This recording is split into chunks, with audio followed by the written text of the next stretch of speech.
مس دقيقة ዘለካ ርክብ ገባላሸው ዝኽእሉ 8 ነገራት እቲ ቀዳማይ ስምዒታዊ ደገፍ ዘይምህላው ኩሉ ግዜ ስምዒቶም ንምግላጽ ዕድል ዘይመሃብ ስምዒቶም እንተነጽካዮም ወይ ስምዒታዊ ደገፍ እንተዘይብካዮም ሸለል ዝተባሃሉን ካባኻ ዘርሕቃዮም ኮይኑ ክስምዖም ይኽእል እዩ እቲ ኻልኣይ ካብ መጠን ንላዕሊ ነቐፌታ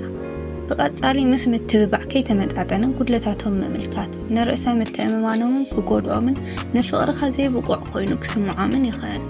እቲ ሳልሳይ ተሪር መቕጻዕቲ ወይ መስመር ዘይምህላው ኣዝዩ ጽኑዕ ምዃንካ ኣብ ክንዲ ዘኽብሩኻ ከም ዝፈርሑኻ ክገብሮም ይኽእል እዩ ኣዝዩ ሸለልተኛ ምዃን ድማ ብዘይ መምርሒ ከም ዝጠፍኡ ክስምዖም ይኽእል እዩ እቲ ራብዓይ ካብ ዓቕሞም ብላዕሊ ትጽንዕ ውልቃውነቶም ኣብ ግምት ከየእተኻ ኣብ ቤት ትምህርቲ ስፖርት ወይ ሕውት ልዑል ደረጃታት ከማልኡ ጸበቕ ምግባር ኢምን ጭንቀትን ክፈጥር ይኽእል እዩ እቲ ሓምሻይ ምስ ካልኦት ምውድዳር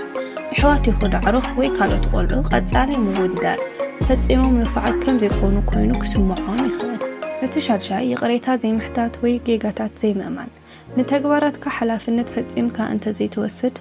ከም ዘይፍትሓዊ ገይሮም ክርእኻን ክኣምኑኻን ክቃለሱኻን ይኽእሉ እቲ ሻብዓይ ስምዒቶም ምፍራስ ካብ መጠን ንላዕሊ ግብረ መልሲ ትህብ ኣለኻ ወይ እዚ ክትጉሂ ዝግበአካ ነገር ኣይኮነን ዝኣመሰሉ ነገራት ምዝራብ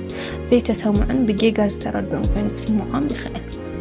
እቲ ሻምናይ ብስምዒት ዘይርጉእ ወይ ዘይግመት ምዃን ብተደጋጋሚ ናይ ስምዒት ምቅያር ምፍንጃር ቁጣዐ ወይ ከመይ ጌርና ከም እትሕዞም ዘይምስምዕማዕ ኣብ ህይወትካ ዘለዎም ቦታ ክጨነቑን እርግጸኛታት ከም ዘይኮንኩም ክገብሮም ይኽእል እዩ